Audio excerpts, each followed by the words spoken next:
The novelist has a way of exploring issues, putting flesh on bones, as it were, to tell stories about people that can educate, inform, and sometimes inspire, and even anger. Today's guest uses that art form to shine a light on the challenges facing Native communities and Native women in particular. She's Vanessa Lillie, this week on Story in the Public Square.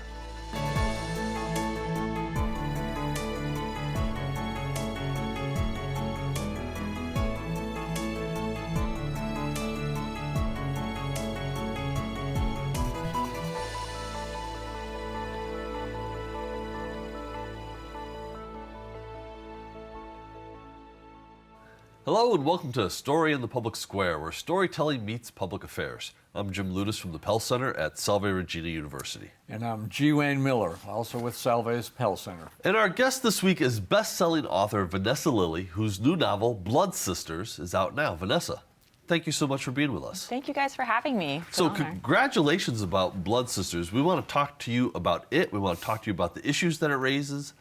Why don't you give us a quick overview of the book itself, though? Sure. Blood Sisters is about Sid Walker. She's an archaeologist for the Bureau of Indian Affairs, and she lives in Rhode Island, but she's called back to her northeastern Oklahoma hometown after some remains are found and her sister goes missing. And Sid's determined to make sure that her sister is not another missing and murdered Indigenous woman statistic, so she plunges herself into the dark and seedy side of northeastern Oklahoma, which is also where I'm from. I was going to ask you about that. So you revisited your hometown, that part of Oklahoma, in researching and writing this book. Yep. How much has it changed since you were a kid? So that's such a great question, because it's very interesting to return to the place where you were raised, but as an adult. And I have a child, so I was looking at it as a parent. I was looking at it as a writer and a researcher. And northeastern Oklahoma is unique, and for me was kind of the perfect setting for this story because there is a big environmental injustice piece from where I'm from. The mining companies came in the early 1900s, took resources and minerals out of the land and then abandoned it. And it has since become one of the most toxic places in America. And so I grew up with that. In fact, the river next to my house would often run orange when the creeks would flood. It's something that I studied in high school as part of environmental projects, wrote research papers about it in college. So I have followed it through my life, but I hadn't really gone back to think about the kind of human side. And that's what I tried to write about in Blood Sisters. So your Native American heritage influenced this deeply.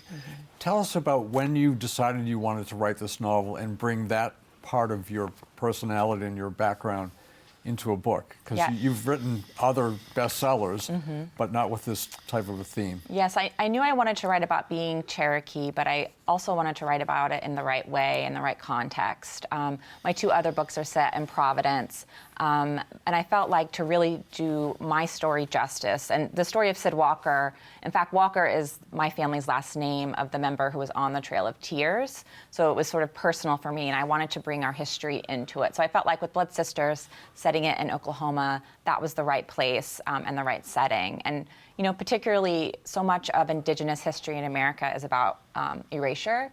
And I felt like by talking about my real family, our real history, why we are in northeastern Oklahoma, even in a fictional setting, it sort of fought against that kind of erasure. So we're going to get into the Trail of Tears a little bit further into the show, and erasure also. Bring us to the beginning of the novel. You've already mentioned the protagonist, Sid Walker. She's in Rhode Island. She gets called back to Oklahoma, Miami. Miami, very good. Miami. Yes. It's spelled like Miami, but we've been we'll practicing. know. We've been Good. Very important. She's called back there. What happened? Something terrible happened in her background. Right. So she, Sid survived a very violent home invasion crime. And the story actually opens almost like a flashback to that moment when she was 15 years old. She was able to save her sister, but her best friend Luna and Luna's parents were murdered that night. And so that home invasion crime kind of opens the story. And Sid, my main character, has lived with that trauma her whole life. And so when she's called back to northeastern Oklahoma, she's in a way, not only there's some remains found that could be tied to that crime, but also I think for her, it's to really deal with the trauma for the first time in her life and kind of reconcile what happened that night. You know, if you study trauma research, so much of it lives in our body, Yeah. and it lives even maybe in our DNA, carried down through ancestors. And so Absolutely, trauma yeah. was a big part of what I wanted to explore with her character, not only from that violent night, but even through the trauma of the Trail of Tears, the relocation, you know, just depending on how far back you go. And the home invasion piece we were speaking earlier was, you know, based on a real crime that happened in my community, and the family has still not found the remains of those girls. And so it was very personal, but the hope was that by kind of elevating it in that way, that it could, you know, bring awareness to the pretty serious issues. And that scene, by the way, is so gripping. It's violent, but it's gripping. I mean, you cannot let go of it. And that's true of all your writing, you know, and true in this book right through to the very end. I mean, the writing is just, you're brought there. Sometimes you don't want to be there, but you have to be there, and you can't get away from there. Yeah. I think I'm a pretty impatient reader. So as a writer, I really push myself, and thank you for saying that. I push myself to try to make it a page turner, because as much as the history and even the personal pieces are important, at the end of the day, I have a job to do, and that's be a thriller writer and to entertain and make sure people are compelled by the mystery and turning the pages. Entertain and in this case, educate too. Clearly. Yeah. And I can say, just from my own experience, I tore through this book. It is a page turner. Good. Yeah, absolutely. I want to talk a little bit, though, more about Sid, because she's really an intriguing character. When you write, how do you conjure these characters in the first place? I think voice is a big part of it. I kind of hear a voice of a character. It often takes writing a whole draft before I've developed that voice. I mean, for Sid, there were a few things that were important to me. I wanted her to have my background. I wanted her to be white-presenting Cherokee, to be from northeastern Oklahoma. I also wanted to give her a pursuit of justice at any cost. I feel like, maybe you feel this as a reader too, when a character is really driven, to me, that's the most compelling experience. So I knew I wanted her to really believe in justice. And archaeology came together actually through research. I was connected to an archaeologist through the Bureau of Indian Affairs, and she told me about her view of archaeology was that, you know, she works with tribes to sort of preserve the past but support the future and look at what's valuable to them. And so to me, archaeology was just a really interesting job to give her, and something I was excited to research and explore. So we were talking about violence, and violence has been the story of native peoples on this continent since the arrival of Europeans. Give us an overview of that. I mean, the way native indigenous people have been treated. Yeah, right. Is violence. Absolutely. And more, of course. But talk about the violence part. And then you can tell us about the Trail of Tears, which is... Yeah, absolutely. So, I mean, filming here in Rhode Island, we're in the heart of colonialism, right? And from those earliest days of when explorers came here, it's interesting. I've been reading a lot about this for the sequel, The Blood Sisters. And, you know, it wasn't as simple as explorers arrived and began to slaughter Native Americans. That actually isn't exactly what happened. There was a lot of diplomacy that happened originally, but then land became more valuable. Deals that had been struck, they went against them. And there became a demonizing of Native Americans in order to justify colonial actions of taking land and resources. And I mean, here in Rhode Island, you saw something like the Great Swamp Massacre, for example.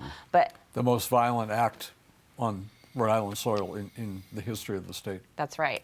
And every tribe has a story or many stories like that. For example, the Trail of Tears with the Cherokee people. I mean, that was essentially Andrew Jackson going against the Supreme Court ruling that he couldn't take the land, but he did it anyway. And my family was outside of basically Nashville. We were removed to camps, almost like cattle, and then marched across the country to Oklahoma. And there were many Trail of Tears. And that's not a unique story to the Cherokee. Many tribes had similar stories of their land being taken, stolen, and then being relocated, and even relocated again. The Quapaw tribe, which is the tribe whose land was taken in this book, their land was taken twice. They were moved from Arkansas, and then they were moved again to northeastern Oklahoma. So there are many Trail of Tears in Indigenous history. Wow. another type of displacement, and this continued until relatively recently, were Indian boarding schools. Oh, yes. And the motto was, I can't even say this, but I have to say this: kill the Indian and save the child. And again, these were schools across the country where young Native children were sent to have their ancestry, their heritage essentially erased.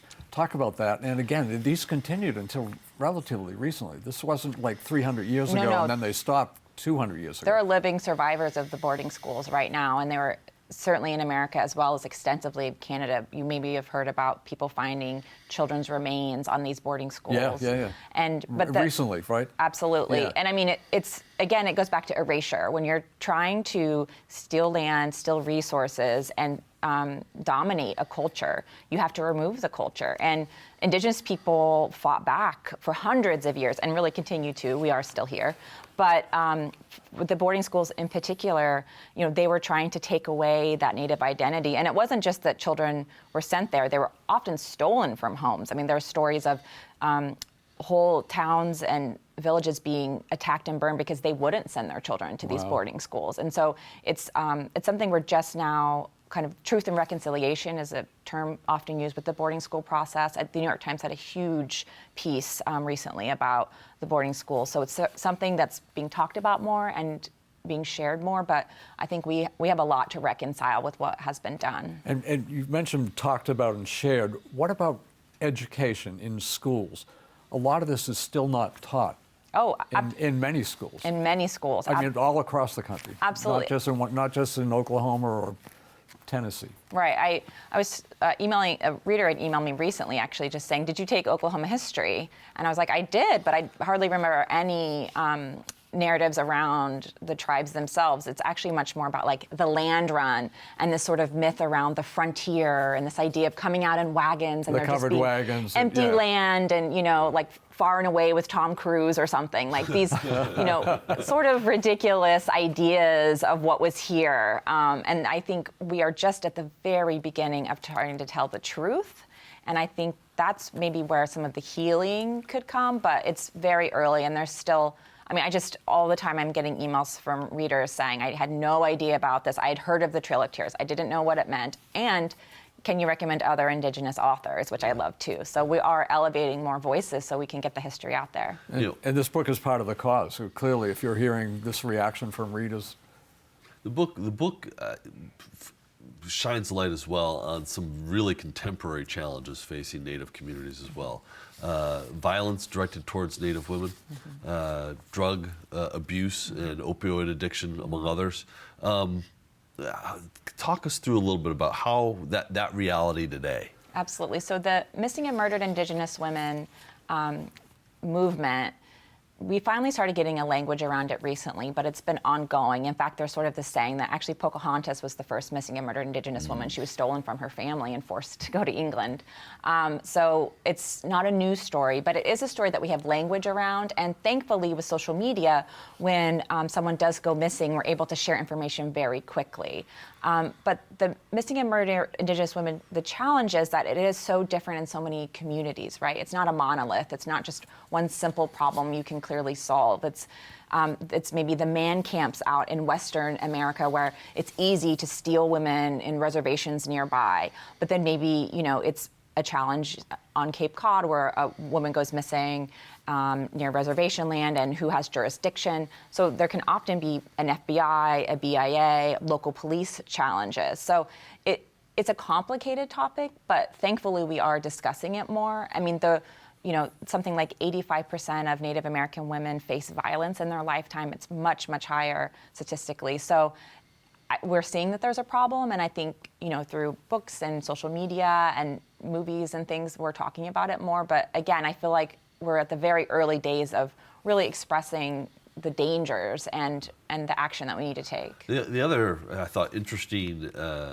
subtext throughout this is the fraught relationship between Native populations and the federal government. So Sid she's an archaeologist for the Bureau of Indian Affairs, which itself has not a great history.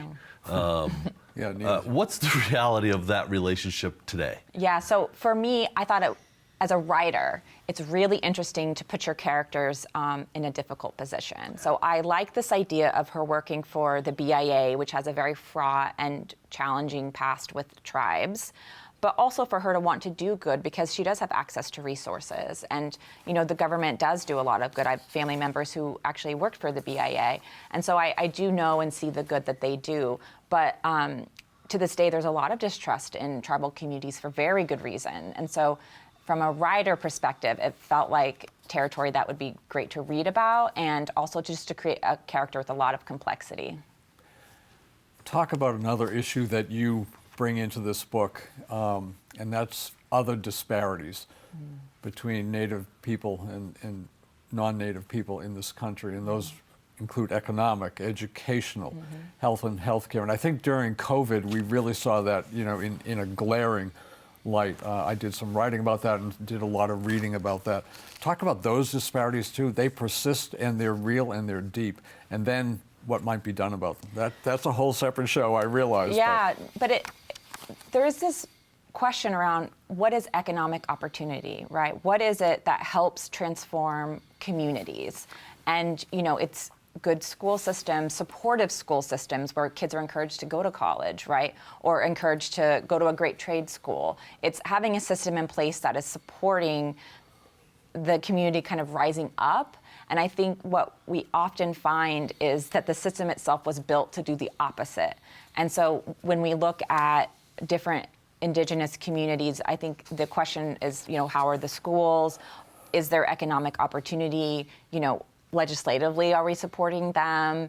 I mean, I think there's, you know, even in like Rhode Island's history, there's been questions around like the Narragansett Casino, for example, or the smoke shop.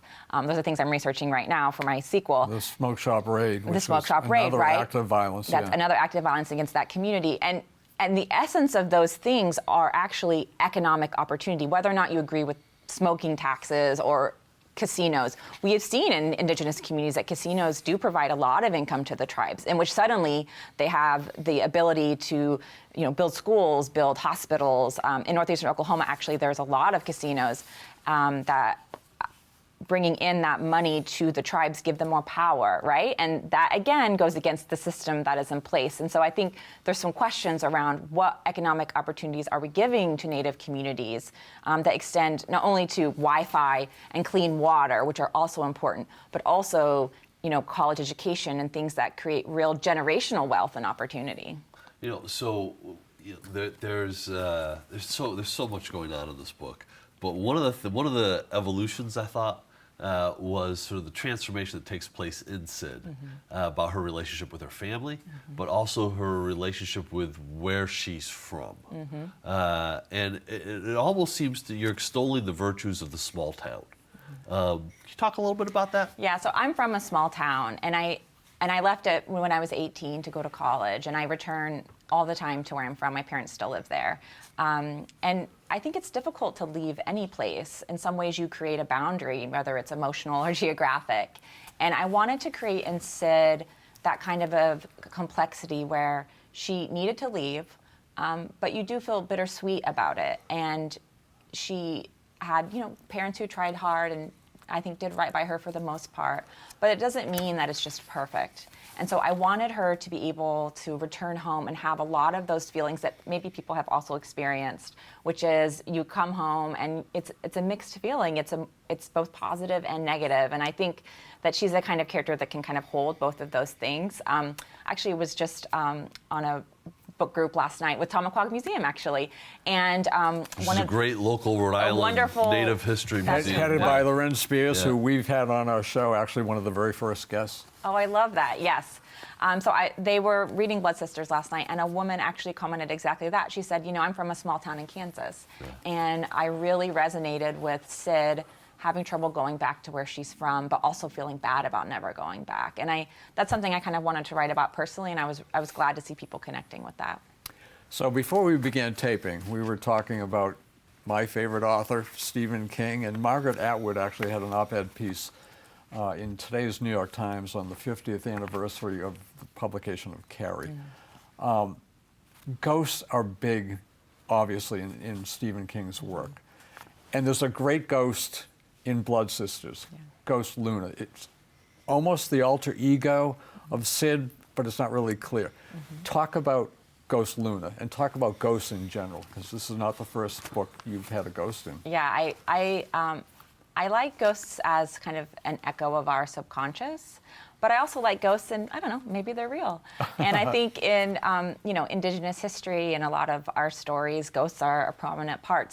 Spirituality is much more real and tangible than maybe it is kind of in traditional Western views. So having a ghost in a book to me felt right. And Ghost Luna is really a way for my main character to remember her friend who has passed. The ghost is her friend stuck as a 15-year-old girl, and she revisits her and teases her, and it's also a little humor and lightness in a heavy subject. Yeah. So I created her as a way for us to maybe get to know Sid a little better, but also to kind of think about, again, how does trauma manifest itself? And so for me, it was this outward representation of the trauma that she really carries with her since it happened. Talk about the title. Near the end of the book, the very end of the book, one of the characters says, quote, "We are blood sisters. That's a bond that lasts a whole lifetime."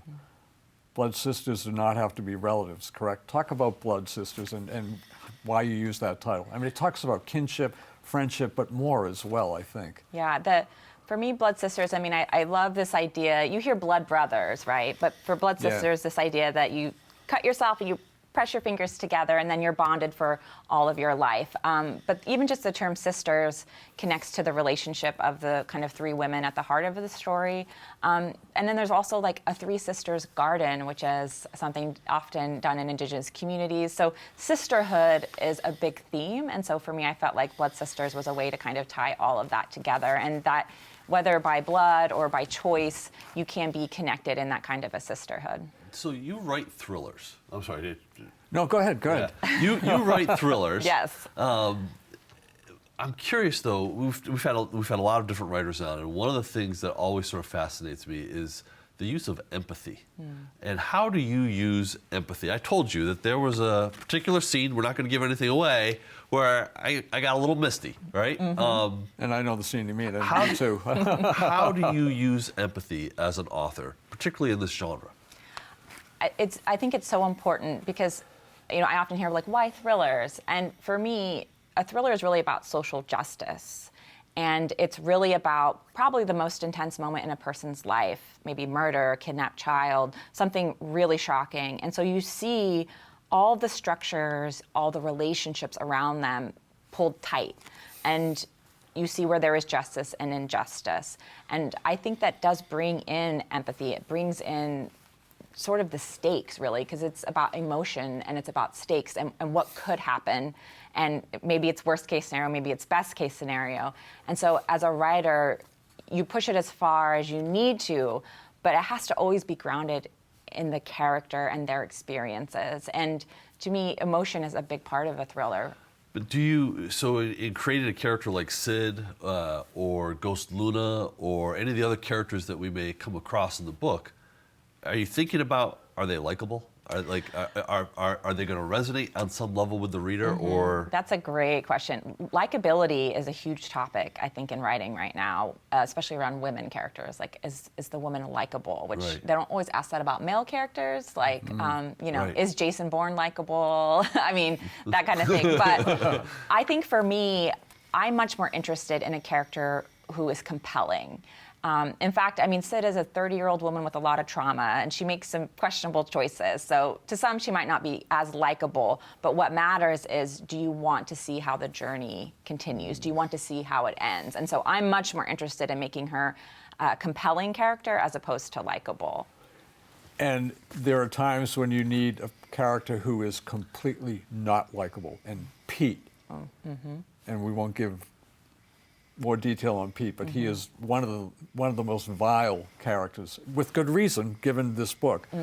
Is it more difficult though to write one or the other, like someone who's sort of like an anti-hero versus the hero? So villains, I'm very careful with, or antagonist really, if you will, because you don't want it to be a caricature. You don't want it to be ridiculous. And also, I love the phrase, the villain is the hero of their own story. Yeah. I think as a writer, you need to remember that, because if they're just so cartoonishly bad, it's not interesting. Yeah. And so even with the worst of the bad guys in this story, I did at least try to think about why they were making their choices. And I ended up kind of writing a bad guy a little worse than I normally would. I think I like more shades of gray. But I think, again, the story is somewhat rooted in a real crime that happened, and the people connected, the bad guys in that story did seem pretty awful to me. So I felt that it was rooted in kind of real life, that there really are bad people like that who do terrible things. So we're almost out of time, but very, very quickly, you were telling us you are working on a sequel Yes. to Blood Sisters. What can you tell us about it? 30 seconds. 30 seconds. So the sequel is set here in Rhode Island, Narragansett Land, and I'm trying to write a compelling story that kind of deals with modern colonialism. And I'm researching the history of this land, of the people, but I'm also hopefully tying it into kind of what does it mean in our lives today.